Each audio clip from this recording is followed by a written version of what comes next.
கிடந்த மனம் பூவாக மலர்ந்த விதம் கந்தாவும் கருணை என்றோ.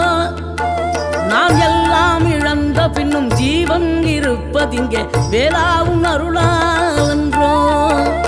கோடி பணம் இருந்தாலும் மேலும் அதை தேடுகின்ற மானிடர்கள் கூட்டம் நடுவே மனம் தேடி உனை திரிந்தபடி திருப்புகழை பாடும் என நாடி வந்து காத்த குருவே.